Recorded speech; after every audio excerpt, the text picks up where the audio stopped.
What's good, YouTube? It's your boy Rel back in another video. Today I got 7 tips for all graphic designers, so stay tuned to check it out. Peace.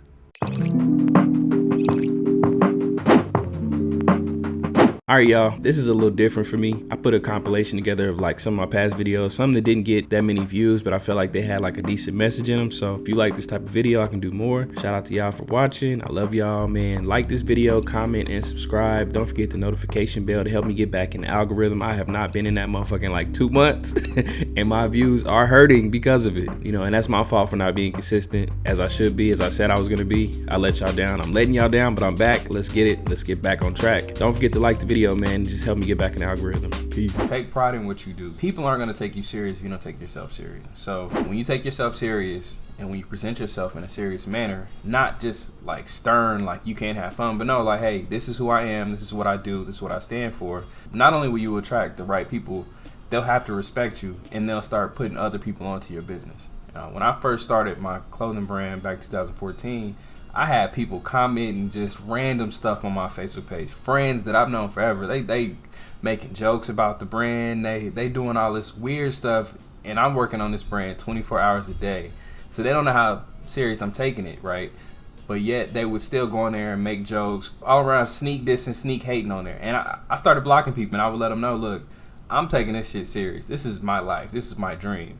So if you can't respect that, you out my life completely. Fast forward 7 years later, not only are these people big supporters of the brand, but they also put other people on it because I forced them to respect it. You'll respect what I'm doing or you won't be around it. So sometimes a client won't like your work. Sometimes a client won't think your work works for them, or they'll shoot it down, or sometimes you'll design a t-shirt, you'll design something and you're trying to sell it and nobody's gonna buy it.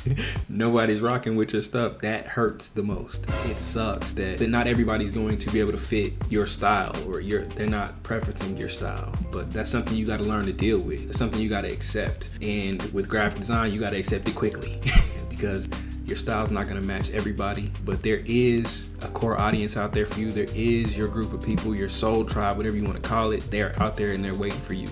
Find your niche, whether it be logo design, brand design, web design, or whatever niche you decide to do, go all in on it. Because the more you do it, the more confidence you get. The more confidence you have, the better you'll be when you're talking to clients or a job that you're interviewing for. Also, you understand your worth, you understand your value, and that way you won't just accept whatever comes your way. You won't just accept a client trying to pay you $30, $40, $50 for a logo. You'll say, no, these are my rates. This is what I'm going for. This is how I feel about it. If you don't agree with that, that's fine. You know, we can go our separate ways, or we can work together and we can come to a middle ground. A lot of people will respect you for that, and you'll make more money that way just because you'll be attracting more higher value clients. Me personally, I started off as a flyer designer, but I eventually evolved into apparel and logo design. So I'm well-rounded in my niche, but it did take time. So don't think that you'll be trapped in one niche. You'll be able to evolve over time. You just gotta focus on one so you get great at it, and then you can add on pieces around you. Look at it like this. When you add one thing to your toolbox and you're great at it, that's how you get more clients. People will recognize you as, oh, that's the logo guy, that's the flyer guy, he builds websites, he does this. Let me send people his way because I know he's gonna take care of them. That's how people start trusting you, because they know you do this one thing, you are great at it. They know when it comes to these logos or these websites, you are amazing at what you do. And you can showcase it, you can walk them through the processes front and back. They're gonna come to you, they're gonna spend more money with you, and they're gonna share your work with other people. Build your portfolio around your niche. So say you're gonna design logos, design the best logos that you can right now. Your logos might not be up to the standard that you think they should be, but you'll get better over time. You're gonna get better because you're gonna practice at it, you're gonna work at it, you're gonna watch videos on it, you're gonna be studying people that are doing it better than you. You're gonna take what you like what they do, you're gonna take what you dislike what they do, and you're gonna add it to your game. It's gonna make you more valuable, make you more well-rounded, and it's gonna help you make more money. And essentially, that one client can snowball into 10, 15, 20, 100. You never really know. So build your portfolio around your niche. And here's a great resource for that. It's called goodbrief.io. This is not a sponsored website. I don't get paid for none of this. I'm just giving y'all some help. You can choose whatever type you wanna do. So logo, brand, illustration, packaging, billboard, website, or just random, let them choose it. The industry, technology, food, retail, store, etc. Right? What you do is you generate it, and it gives you a company name that you have to design for, what they want, and the deadline, the job description, the company description. It's gonna lay everything out for you. So that way, when you start designing for it, you can make it look like a real life brand. You might even design a brand and someone buys it from you. I've seen that happen a few times. Anything is possible with this. Use goodbrief.io to help further your portfolio and your career. It works, especially if you break this down like it's a real client. This is great practice for you.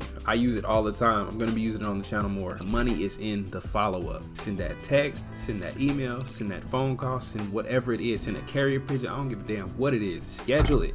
So if you call somebody, you have a call on a Monday and you ain't heard back, call him on Thursday. Have a scheduled call or email or a follow-up email, anything. Here's my follow-up script that I send to clients to see if they're still interested in my service and see if they still want to work with me. Hey, insert name. I wanted to follow up to see if you're still interested in that service. Just let me know. The real. It's simple and quick. You don't know what these people be going through outside of your relationship with them. You don't know what they got going on. So people forget, people then lost motivation, work then got in the way. Anything could have happened. So once you understand that, you understand it's not personal, but you need to be following up with them. I can't tell you how many times I've gotten clients just based on me following up and another designer not following up. Stop spamming links in people's comment sections. Bro, you look desperate and thirsty. Stop. People automatically view that as low value and desperate when you just constantly spamming your links in comment sections, man. I see it on Instagram all the time. One time I saw someone's parent pass away, and the first comment was, hey, if you need illustrations, hey, if you need a logo design, hey, if you need this and need that, hit me up. It's like, bro, their dad just died. What are you doing? Stop. Guys, I know you want clients. I know it's rough out here. It's hard to get clients when you're starting up, but spamming your links in comment sections on Instagram, social media, Twitter, whatever it is, it's never gonna work. That is the opposite of what you want to do. Also, guys, quit buying followers just to say you got clout. When you got fake followers, you get exposed. One time, there was a guy, I'm not gonna say names, not even gonna link his brand. 2014, I had a clothing brand. I reached out to him like, hey man, you know, can we sponsor you? Cause we see you a rapper, can we sponsor you? He had like 40,000 followers on Instagram. This was early Instagram days, so I was thinking, dog, there's no way any of this is fake. Fast forward a couple months, Instagram purged out all the bot followers. This dude went from 40,000 to 1,200 followers. Now, mind you, he's back at 40K because he's bought him again. Like, him buying followers has never helped his career. He's still struggling. Like, he's still not making no money as a rapper. You got 40,000 followers, you're getting 30 likes on a post. That number, don't be that thirsty. The number's not that serious, guys. Engage with who follows you. If you got 30 followers or 100 followers, be thankful for who you got. Don't be out here buying bot followers. That's the end of the video. Don't forget to like, comment, subscribe. If you got something from it, share it with a family member or a friend. I love y'all. It was fun going down memory lane. Some of these videos was made in 2021. The concept, everything. So it was just great just seeing where I was at to where I'm at now. It's been crazy. But man, I appreciate y'all for joining me on this YouTube journey. I love y'all and I'll see y'all next week. Peace.